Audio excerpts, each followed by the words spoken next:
Nowhere else in the world do the natural and spiritual run together so closely as in India. This is a place where fire and air, animals and trees, mountains and rivers are revered as gods. Today, these very gods are endangered.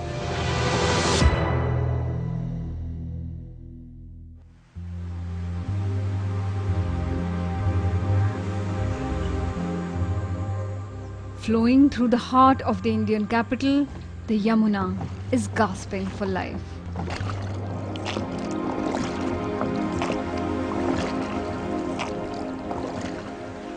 History has it that the Mughal emperors of Delhi used to serenade their favorite queens by the banks of the Yamuna. This 55-million-year-old sacred river has been the lifeline of the Indian capital down the ages. However, looking at these black, putrid waters, it's difficult to imagine that the majestic Yamuna once served as a muse to poets and provided spiritual and physical sustenance to the masses. For today, the Yamuna has tragically been reduced to a very pale shadow of its former glory. The sewage line of Delhi, one of the most polluted rivers in the world, the Yamuna is gravely endangered.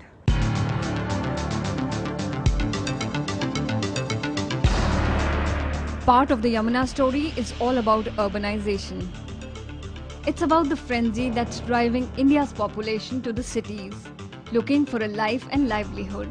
Crammed into unplanned living spaces, people are using up the lakes and the rivers, squeezing out their vitality faster than they can replenish themselves. That's the script. A population of 14 million people is writing for the lifeline of Delhi every day. It keeps on getting dirtier because of the bigger density of population and the sewage system in parts of Delhi. Delhi is an ancient city, being old.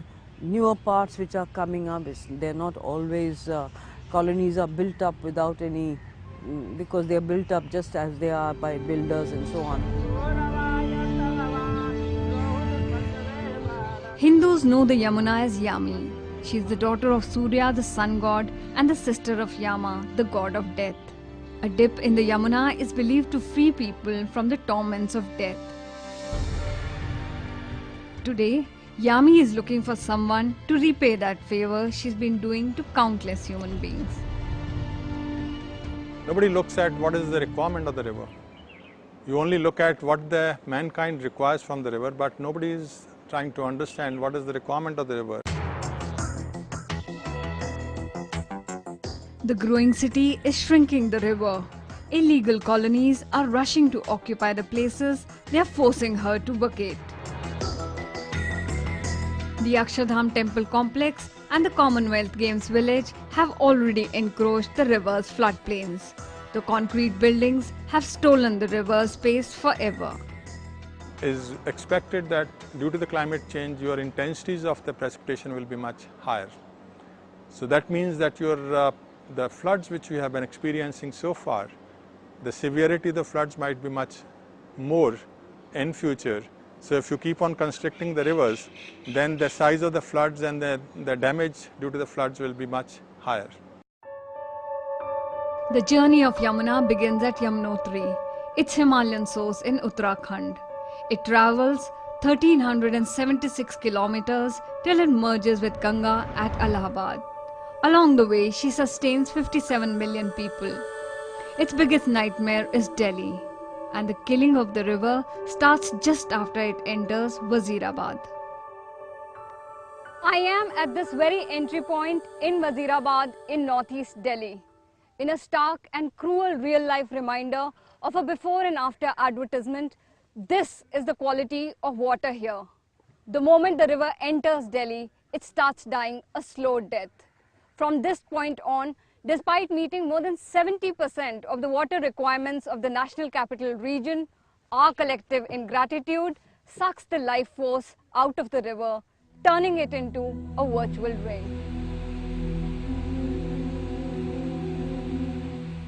In Delhi, 18 drains discharge their waste into the Yamuna. They make it the most polluted river in the country that practically has no biologically dissolved oxygen. This is the tragedy of Delhi. Yamuna, as it flows past Delhi, is a dead river. It just hasn't been officially cremated.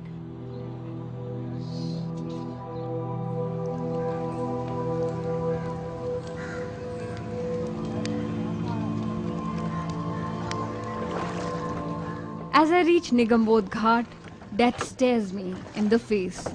The river of rebirth is dead. It's the one stark fact that exposes every promise this Delhi government has been making about cleaning the river. I don't think a river which has become as dirty and as inadequate for drinking as the Yamuna has can be cleaned up in 6 months or a year or two. It's going to take 5-6 years.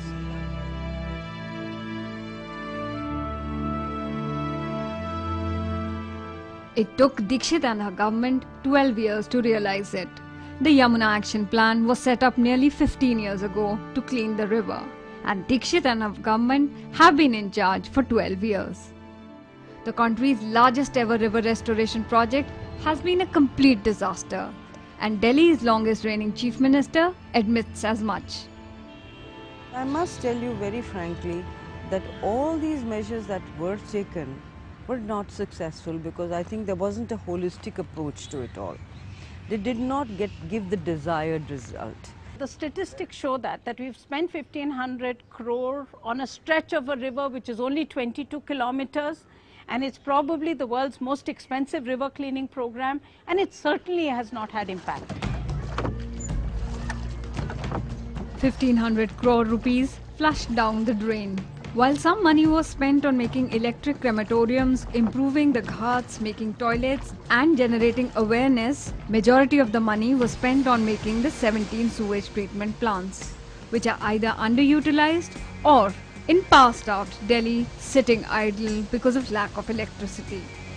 And this despite the fact that the plants were meant to clean up to 2,330 million liters of sewage daily, or roughly 90% of the waste. Now, in a country like India, we have to understand that large parts of our city are today not connected to the sewage system at all.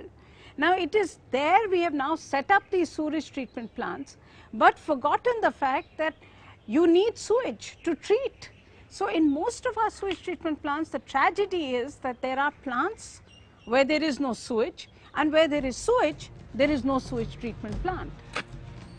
Worse, the waste from unauthorized colonies is randomly dumped into the Yamuna river, into the water that's already coming out of the treatment plant. 3.6 billion tons of untreated sewage flows daily into the Yamuna. The dirt in the Yamuna is not just an unpleasant sight, it's the water that the city drinks. Fecal levels run into crores at several points against a maximum of 5,000 milliliters, making it unfit for drinking and bathing. Yamuna जो है ठीक जैसे मेरे हाथ की when है, जैसे मेरे हाथ की ये नाड़ी है, ऐसे ही दिल्ली की नाड़ी है। इस यमुना में जो भी कुछ गंदगी आती है ना, वो दिल्ली के हर आदमी के पेट में जाती है, हर आदमी को बीमार करती है। The capital literally dumps 60% of its daily waste into the helpless river. Factories and industrial zones discharge harmful effluents while people, both rich and poor, discard their sewage on a daily basis, polluting the river with impunity.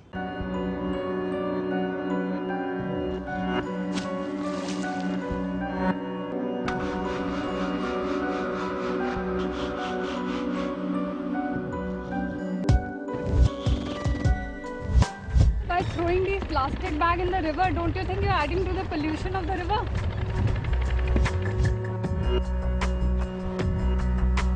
क्या हुआ? हमने तो कुछ नहीं किया। मैं तो नहीं फेंका। थोड़ी सी जल्दी हो, मैं गाड़ी रोड पे खड़ी हुई। I know, but I think there is no option.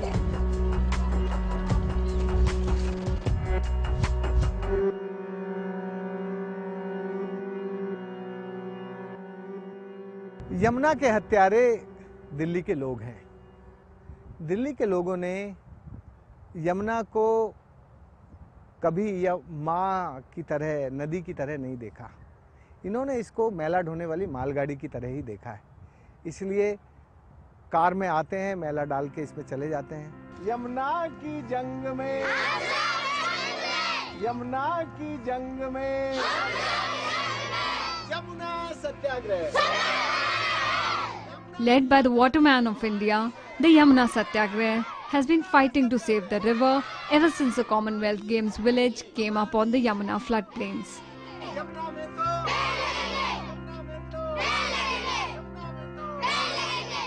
It's courtesy tireless efforts of activists like Rajendra Singh that the Yamuna has a chance at regeneration, as the government calls a halt to all further encroachments and construction on the river's floodplains. But is it too little, too late? More on the never-ending wars of the Yamuna after the break. I remember in my childhood, I lost an uncle who was eaten up by an alligator in this very river. And now you don't find even fish, and alligators are no more there.